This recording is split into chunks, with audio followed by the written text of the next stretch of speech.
You are listening to the Barry Long audio, Intelligence and Sensation, Session 4 of 12 from his 9-day event on the Gold Coast, March 2000. For more information, visit barrylong.org. Are you truly here? Please, will you be serious according to my definition of what it is to be serious, please? And check it in your own experience. To be serious is to be immediately and continuously attentive. To be listening in your own experience. Not in some second-hand experience, which is all that you've read and heard before. You must listen new. Otherwise you're old, and I cannot communicate to you because you don't want me to, and I can't penetrate the old in you. So please, be new, be now, be attentive, and listen in your own experience, because I may say something that's not the truth, and that's intolerable to the truth, and you've got to keep checking everything in your own experience. For only what is in your experience is in the truth for you. Everything else is imagination and hoping and wishing, except when I speak to you, there is something that may not be in your immediate experience, but it will have the ring of truth in it, the sound of truth. And you will know that by listening with your whole body, which is what it is to listen with your own experience, your whole body, and not just to listen with your silly, conditioned, judgmental and selective mind. The mind is the only burden on man and woman. Nothing else. Nothing else is the burden but the mind, which comes out of the emotions. Now, immediacy is a sure sign of reality. So when I ask you to be here immediately, you are as close to consciousness as you can be when you are immediate. So I want to speak again about the only two things in your entire existence which are real. Because nothing else in your existence is real. Your mother and father are not real. Your children are not real. Your job is not real. Your lover is not real. Your house and nothing that you possess, your car, nothing is real in this existence. But I show you what is real in this existence, which is the rarest thing that can ever be done for you. That's why I ask you to be as attentive, as serious as you can be. Because it is not easy to hear what is new, what is immediate, and what is real. And it's certainly not easy to apply that.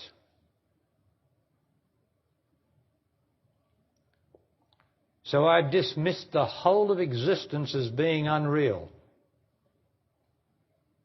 Nothing is worthwhile except the whole of existence is worthwhile. The whole of it. Not what you're doing, not what you've built, not your bank account. Nothing, it's all partial. But the whole of existence has an integrity which is beyond our comprehension. Not the little parts, they just contribute to the whole. But we seem to live as though it was real what we are doing, what we're building, But it is a relative reality, your daily living life and mine. It's only a relative reality in relation to sense perception. It's not real, because it's going to disappear, and every person that you love, including your own body, is going to die. And anything that dies can't be real.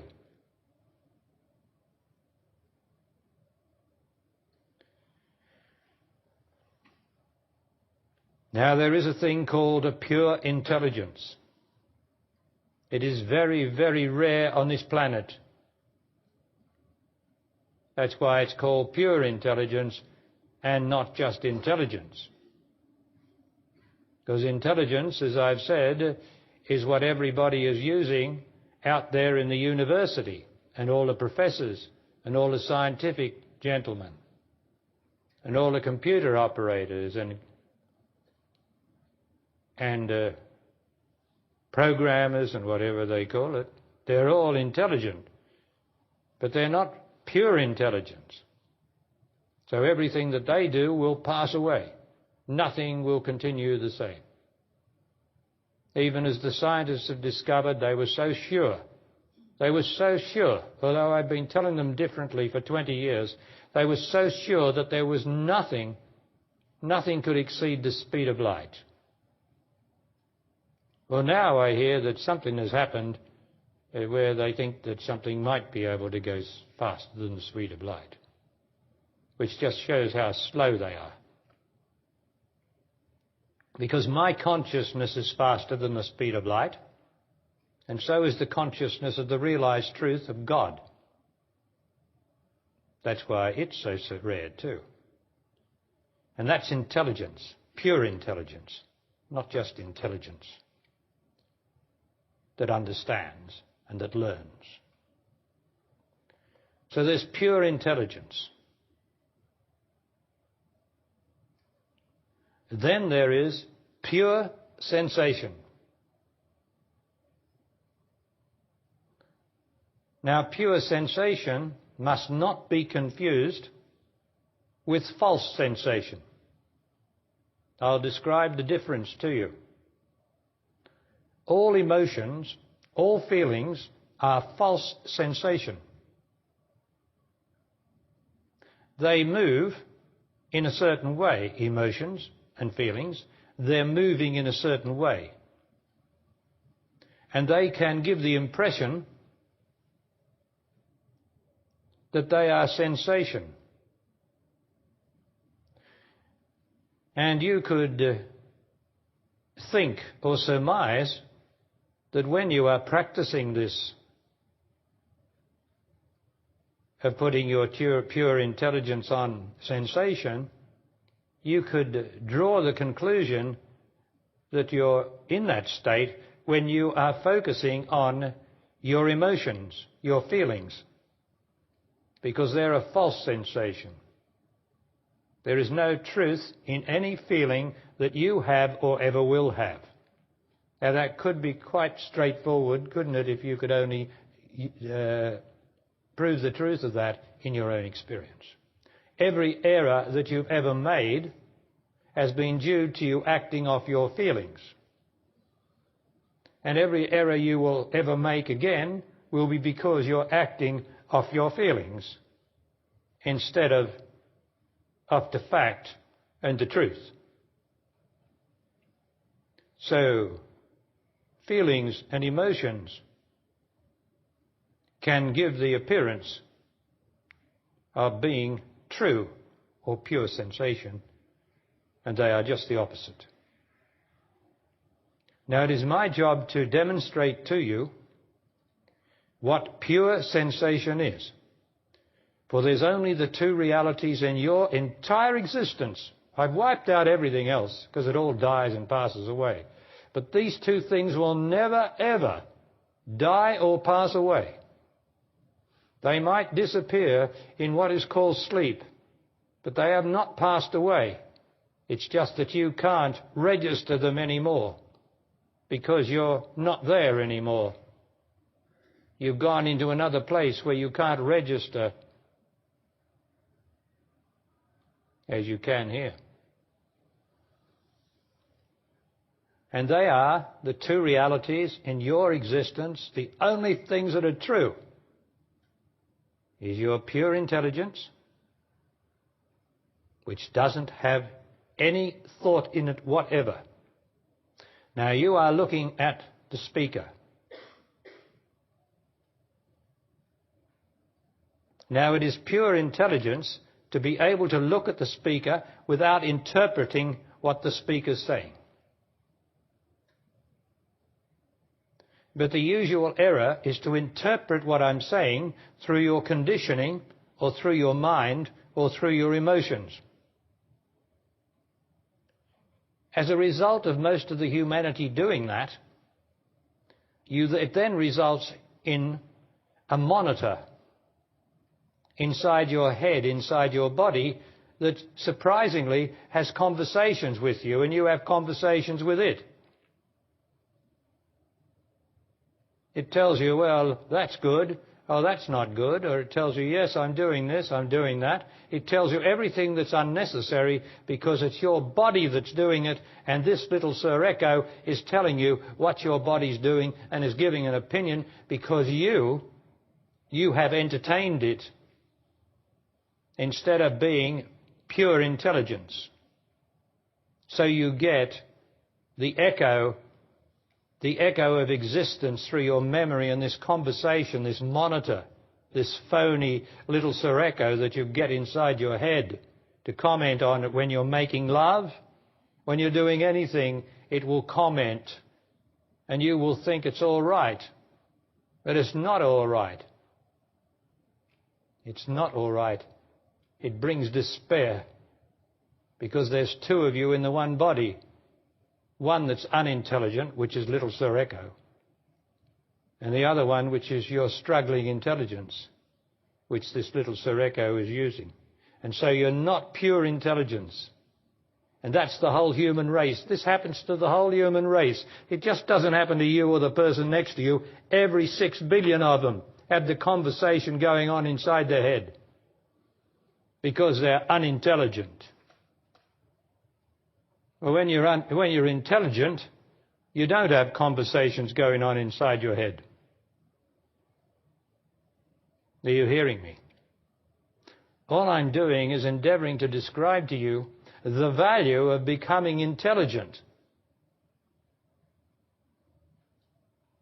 If you went out into university and said what I'm just saying, there'd probably be great guffaws and protests, because they all think they're intelligent. But it's a false intelligence. It's a mental intelligence. It's a psychological intelligence. It's not real and it's not true. For pure intelligence never moves. And we know what intelligence, the other intelligence, does. It's always thinking, always working things out. Always striving, like the professors out there, always professing, but never knowing anything. No knowledge, all professing to know.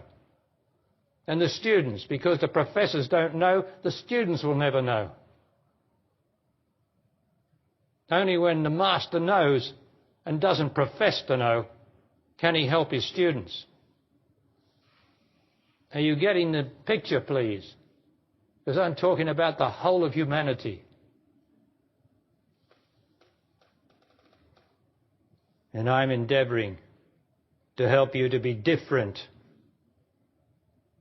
to the normal condition of humanity so that you can become natural, for it is natural to be pure intelligence, to have pure intelligence. That is the natural state of man and woman.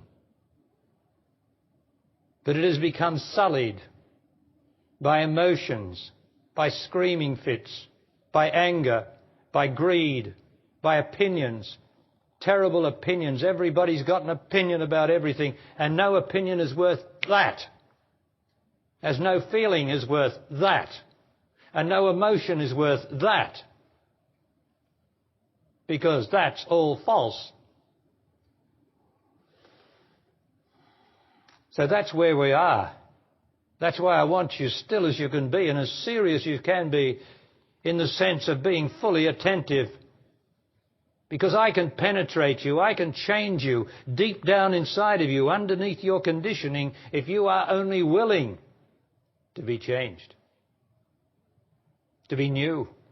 That's all I need you to do, is to be new. And I penetrate you. I go into the very depths of your psyche, under your conditioning, into your subconscious, and change it and turn it all around. And you mightn't get the effects for several days or several weeks, but sooner or later I will arise in you, and you will have the knowledge of something.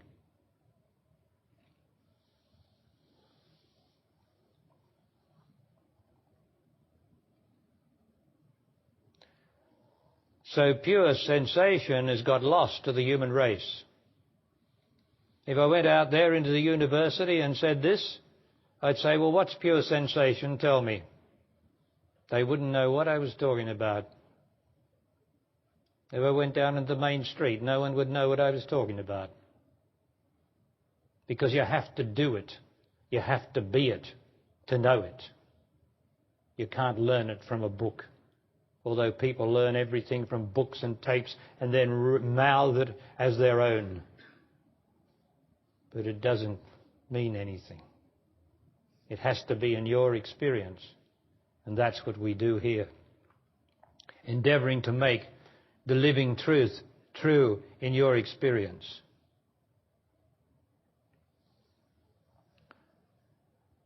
So I got rid of all the intelligence of all the people on earth. Although everybody has this fundamental potential inside of them to be really intelligent. And we're practicing that. But I endeavour to communicate to you what it is first. That's what words are for. Words have a certain degree of communication to the mind that keeps the mind still. As long as the description is round enough and comprehensive enough and profound enough so that the mind can't try to select certain things to ask questions about. But I have the power to describe things in utter and complete detail, comprehensively, so that I leave the mind little area in which to be partial and ask its questions. But I understand that sometimes I might not do it thoroughly enough for everybody, and so I invite you to ask questions. So this communication by word, verbal communication, such as no one's yet invented a better phrase than I love you. They're pretty simple words, and it's a pretty simple state. And it comes from a pure state, those words. But because we've been mouthing computer jargon, and the jargon of therapists, and the jargon of psychiatrists, and the jargon of psychologists, we've been mouthing that as our own for so long that our words have very little power, very little meaning in them. So people say all day, I love you. Well, I don't believe anyone when they say they love me. I don't believe anyone, and I don't believe anything. What I go by is the demonstration in the behaviour, in the activity, and not just in 5 minutes, because the whole mind is a liar and a cheat and a mouther of things it's heard and learnt which it thinks is clever, and it can hide behind those words when there is no substance in them, no power in them. And so we hear I love you everywhere without any real meaning. That's not to say that when people do say from the depths of them, I love you, that it doesn't have meaning. Of course it does. It's the most powerful phrase on the earth. No other phrase is more powerful.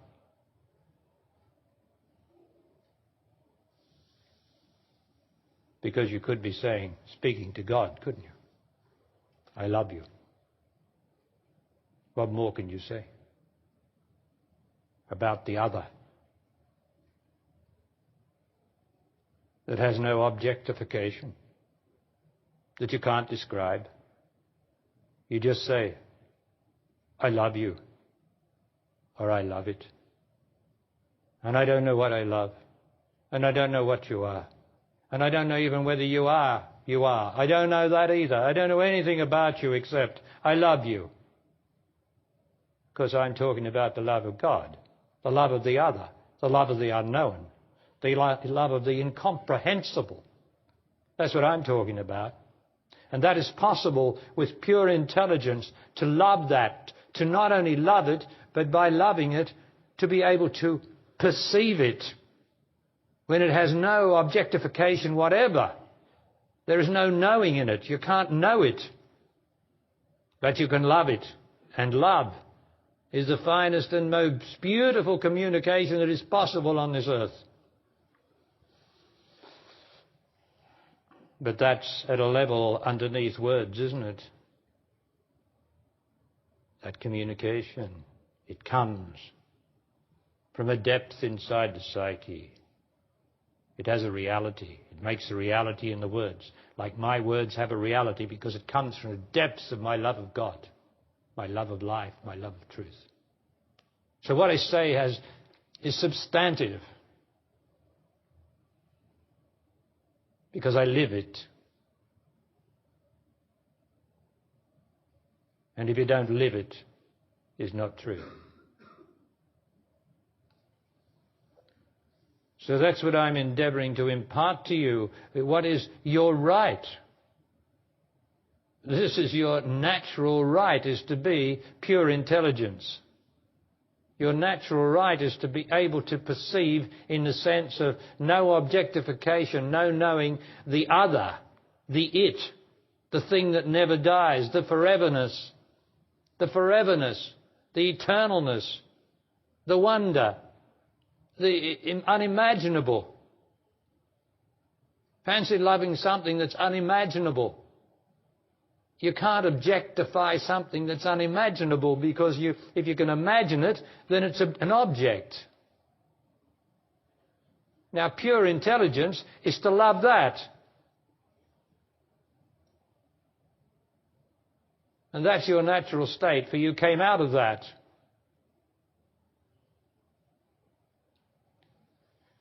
And you came into existence. And what is existence? Existence is a body. Your body. And your body is the center of existence. The body, listening to these words, is the utter and complete center of this existence. Because when your body is not here, means when you go to sleep, neither is existence. And when you are awake or wake, existence appears, because you are the center of it. You are essential to existence. But you'd rather use your mind to imagine things outside your body. And so you start to love the false. You start to love what you imagine. You start to love what's not the truth, what you're conditioning, what some master said, or Jesus, or some stupid thing like Jesus. I mean, Jesus is stupid because it's an object. Jesus, if there was anything in him that the church awards to that man, then it wasn't Jesus. It was what was in the man was God. The unknowable, the indescribable, the unbelievable. That's what was in the man. And that's what's in any man or any woman who is of truth or of love or of rightness or of all that is good and beautiful. It comes is only God being God. In other words, each one of you, including the speaker, is God being God. There's none other. There is none other. And it is so magnificent that it is able to appear in all the people that walk past, in all the cars, and everything that appears has got the God running through it. It's God being God. Everything is God being God. But I'm talking about human beings, right? So you are God being God, pretending to be something else. That's what you are. You're pretending to be yourself. And yourself is a pain in the neck. It's a pain in the neck to you. It's a pain in the neck to the people that you love. It's a pain in the neck to your parents. It's a pain in the neck to everybody. That's what yourself is. And you treasure it as though it was some gem that you were. When the only gem in you is the God in you. The incomprehensible, the unknowable. But that which you can be. But you can't know it. But you can be it. As you shed your attachment to yourself, the troublemaker, the spoiler of this existence. The obstinate one, the one who knows everything, the one who knows what he or she is doing. That one I'm talking about. Otherwise, that's what you are. You're not God being God at all. But that's your potential of God being God. That's your potential. The unnameable one. That's what you are. But while you hold on to yourself like some holy crucifix, you can't find God. While you hold on to your beliefs, while you put on your yellow robes, while you've got a master, you can't find it because you're conceptualizing everything that the master says you conceptualize. You can't help it because the brain conceptualizes everything. And that's not intelligent to conceptualize. Okay, if you've got to go in there and study to be a professor or something, then you've got to conceptualize indeed. And there's a world of conceptualization here, which is called learning. But what we're here for is not to learn. We are here to unlearn, to stop learning, to give up every single thing I ever learned, every single thing I ever believed in, to give it up now. That's intelligent, pure intelligence. To be innocent. Do you know what it is to be innocent? We got to say, innocent little children. For God's sake, the little children are not innocent.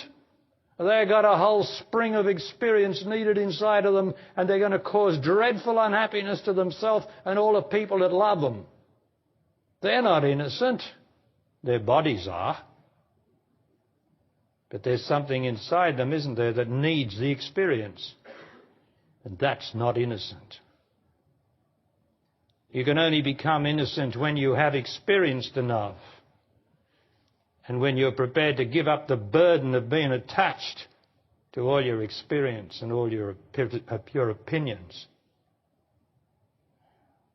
That's what it is to be innocent. I am innocent.